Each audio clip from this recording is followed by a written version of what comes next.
വൃശ്ചികത്തിലെ വെളുത്തപക്ഷ ഏകാദശിയാണ് വിശ്വപ്രസിദ്ധമായ ഗുരുവായൂർ ഏകാദശി. ദേവോത്ഥാന ഏകാദശി എന്നും വൈകുണ്ഠ ഏകാദശി എന്നും ഗുരുവായൂർ ഏകാദശി അറിയപ്പെടുന്നു. വൈകുണ്ഠനാഥനായ ഭഗവാൻ മഹാവിഷ്ണു യോഗനിദ്രയിൽ നിന്നുണരുന്ന ദിനം എന്ന സങ്കല്പത്തിലാണ് ഈ ദിവസത്തെ ദേവോത്ഥാന ഏകാദശി എന്ന് പറയുന്നത്. പരമപവിത്രമായ ഈ ദിവസം ഗുരുവായൂർ ക്ഷേത്രം ആയിരക്കണക്കിന് ഭക്തജനങ്ങളെ കൊണ്ട് നിറയും. ആചാരാനുഷ്ഠാനങ്ങൾ കൊണ്ട് ശ്രേഷ്ഠമായ ഈ ദിവസമാണ് ഗുരുവും വായുദേവനും കൂടി ഗുരുവായൂർ ക്ഷേത്രപ്രതിഷ്ഠ നടത്തിയത് എന്ന് വിശ്വസിക്കുന്നു. മഹാഭാരത യുദ്ധഭൂമിയിൽ മാനസികമായി തളർന്നിരിക്കുന്ന അർജുനനെ ഭഗവാൻ ശ്രീകൃഷ്ണൻ ഗീതോപദേശം നൽകി യുദ്ധസന്നദ്ധനാക്കിയത് ഗുരുവായൂർ ഏകാദശി നാളിലാണെന്നാണ് കരുതപ്പെടുന്നത്. ആയതിനാൽ ഗുരുവായൂർ ഏകാദശി ഗീതാദിനമായും ആഘോഷിക്കപ്പെടുന്നുണ്ട്.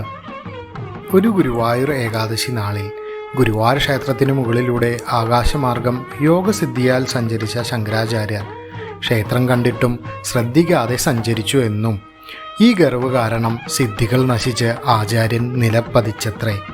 തെറ്റ് മനസ്സിലാക്കിയ സ്വാമികൾ ഭഗവാനെ ഭജിച്ച് മാപ്പപേക്ഷിച്ചു. പിന്നീട് അവിടെ താമസിച്ച് ക്ഷേത്രാചാരങ്ങൾ തിട്ടപ്പെടുത്തിയെന്നും ഐതിഹ്യമുണ്ട്. 400-ലധികം വർഷങ്ങൾക്ക് മുമ്പ് വാതരോഗത്താൽ തളർന്ന മേൽപ്പത്തൂർ നാരായണ ഭട്ടതിരി ശ്രീമദ് നാരായണീയം എഴുതി ഭഗവാന് സമർപ്പിച്ചത് ഒരു ഗുരുവായൂർ ഏകാദശി നാളിലാണ്. ശ്രീ ഗുരുവായൂരപ്പൻ്റെ പരമഭക്തനും സംഗീതകലാനിധിയുമായ ചെമ്പൈ വൈദ്യനാഥ ഭാഗവതർ തൻ്റെ നഷ്ടപ്പെട്ട ശബ്ദം തിരിച്ചു കിട്ടിയതും വർഷങ്ങളോളം ഏകാദശിയോടനുബന്ധിച്ച് ഭഗവാന് സംഗീതാർച്ചന നടത്തിയതും ഏകാദശിയുടെ പ്രത്യേകതയാണ്. അന്ന് ചെമ്പൈ ഭാഗവതർ തുടങ്ങിവെച്ച സംഗീതാർച്ചന ഇന്നും ഏകാദശി ഉത്സവ നാളുകളിൽ അനേകം സംഗീതജ്ഞർ പങ്കെടുക്കുന്ന ഒരു വേദിയായി ചെമ്പൈ സംഗീതോത്സവം എന്ന പേരിൽ ഗുരുവായൂർ ഏകാദശിക്ക് സംഗീതമാധുര്യമായി നിലനിൽക്കുന്നു. ശ്രീ ഗുരുവായൂരപ്പദാസൻ, ഗജശ്രേഷ്ഠൻ, ഗുരുവായൂർ കേശവനൻ ഗജേന്ദ്രമോക്ഷത്താൽ ഭവൽ പാദങ്ങളിൽ ലയിച്ചതും ഒരു ഗുരുവായൂർ ഏകാദശിക്കായിരുന്നു. ഭൂലോക വൈകുണ്ഠമെന്ന് പുകൾപ്പെട്ട ഗുരുവായൂർ ശ്രീകൃഷ്ണ ക്ഷേത്രത്തിലെ പ്രധാന ഉത്സവം വൃശ്ചിക മാസത്തിലെ ശുക്ലപക്ഷ ഏകാദശിയാണ്. വൈകുണ്ഠനാഥനായ ശ്രീ മഹാവിഷ്ണു ഏകാദശി നാൾ ഗുരുവായൂരിലേക്ക് എഴുന്നള്ളുമെന്നാണ് ഐതിഹ്യം. അന്ന് 30 കോടി ദേവതകളും ഗുരുവായൂർ ഏകാദശിയെ പങ്കുകൊള്ളാൻ സന്നിധരാവും. അതിനാൽ ഗുരുവായൂർ ഏകാദശി തൊഴുന്നവർക്ക് എല്ലാ ദേവീദേവന്മാരുടെയും അനുഗ്രഹാശിസ്സുകൾ ലഭിക്കും. അതുകൊണ്ടാണ് ഗുരുവായൂർ ഏകാദശി സർവശ്രേഷ്ഠവും സർവപാപഹാരവുമായി മാറുന്നത്.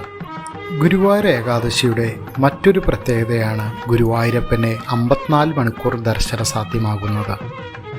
ഗുരുവായൂർ ഏകാദശിക്ക് ദശമി നാളിൽ തുറക്കുന്ന ക്ഷേത്രം ദ്വാദശി നാളിൽ രാവിലെ 9 മണിക്ക് മാത്രമേ നട അടയ്ക്കൂ. അതുവരെ പൂജകളുടെ ആവശ്യത്തിനല്ലാതെ നട അടയ്ക്കില്ല. ഭക്തർക്ക് ഏതു സമയത്തും ദർശനം നടത്താം. അർദ്ധരാത്രി 12 മണിക്കും ദർശനം നടത്താം. ഉദയാസ്തമന പൂജയാണ് ഏകാദശി ദിവസം നടക്കുക. അതിനാൽ സാധാരണ ഉള്ളതിലും 15 പൂജകൾ ദിവസം കൂടുതൽ നടക്കും. ദശമി നാൾ വെളുപ്പിന് 3 മണിക്ക് തുറക്കുന്ന നട ദ്വാദശി നാൾ രാവിലെ 9 മണിക്ക് അടയ്ക്കും.